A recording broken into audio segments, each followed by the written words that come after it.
নমস্কার বন্ধুরা, আমি বরুণ। আপনারা দেখছেন গ্রিন ভিউ গার্ডেন। কিছু কিছু গাছ যেগুলো বিনা পয়সায় আপনারা জোগাড় করতে পারেন, কারোর বাড়িতে যদি দেখে থাকেন সেখান থেকে একটা আনলেই হয়ে যাবে। তো আমারও আজকের আমি এই ভিডিওতে আপনাদের বেশ কিছু খুবই সুন্দর গাছ আপনারা ইনডোর প্লান্ট হিসেবে ব্যবহার করতে পারেন, সেই ধরনের গাছ আমি আপনাদের দেখাচ্ছি যেগুলো আমি বিনা পয়সা কালেকশন করেছি।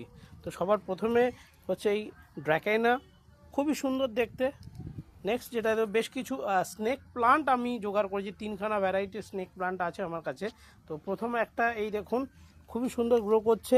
একটা গাছ আমাকে দিয়েছিল যেটা হলো এই মাঝখানে রয়েছে, আর তার পাশাপাশি দেখুন দুখানা খুব সুন্দর বড় বড় করে গাছ দুটো হচ্ছে, দুটো গাছ বেরিয়ে গেছে। ভবিষ্যতে আমি এখান থেকে আরও নতুন চারা গাছ তৈরি করতে পারবো। পরবর্তী গাছটা দেখুন, এই একটা সেন্সিভিলের একটা ভ্যারাইটির একটা গাছ, এখানেও দেখুন প্রচুর গাছ বেরিয়ে গেছে। একটা আমি বসিয়েছিলাম, ঠিক আছে, এই দেখুন একটা বসে সেখান থেকে তিনটে গাছ হয়েছে, আরও ছোট ছোট প্রচুর কিন্তু বের হচ্ছে। এই দেখুন আরও প্রচুর বের হচ্ছে। তো এই আর একটা ভ্যারাইটি, এটাও আপনার ইনডোর হিসেবে ব্যবহার করতে পারেন, রাখতে পারেন, খুব ভালো লাগবে, খুব সুন্দর দেখতে। চলুন এবার 3 নম্বর গাছটা দেখাই।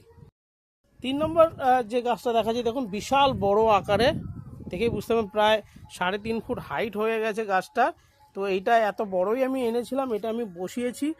এখনও পর্যন্ত নতুন কোনো চারা গাছ এখান থেকে বের হয়নি, এটা বেশি দিন হয়নি, 20-22 দিন মতন হয়েছে। তো এটার থেকেও আমি ভবিষ্যতে আরও অনেক গাছ পাবো। আপনারা চাইলে এই ডাল কেটেও যদি আপনারা জলের মধ্যে রেখেন, তাতেও কিন্তু আপনার সেখান থেকে নতুন শিকড় বেরিয়ে নতুন একটা চারা গাছ তৈরি হবে। তো দুটো তিনটে আমি স্নেক প্লান্ট ইনডোরের জন্য, ভবিষ্যতে আমি ইনডোরে গাছ করার জন্য আমি জোগাড় করেছি। তো কেমন লাগলো কালেকশানটা, আশা করি আপনাদের ভালো লাগবে। আর ভালো লাগলে প্লিজ কমেন্ট করে জানাবেন। আস্তে আস্তে আমি ইনডোরের কিছু কালেকশন শুরু করেছি, তাও বিনা পয়সা। দেখা যাক আর কী কী নতুন ইনডোর প্লান্ট আমি জোগাড় করতে পারি বিনা পয়সা, সেটা আমি আপনাদের অবশ্যই দেখাবো। তো আজকের এই ভিডিওটা স্নেক প্লান্টের, আশা করি আপনাদের সবারই ভালো লাগবে।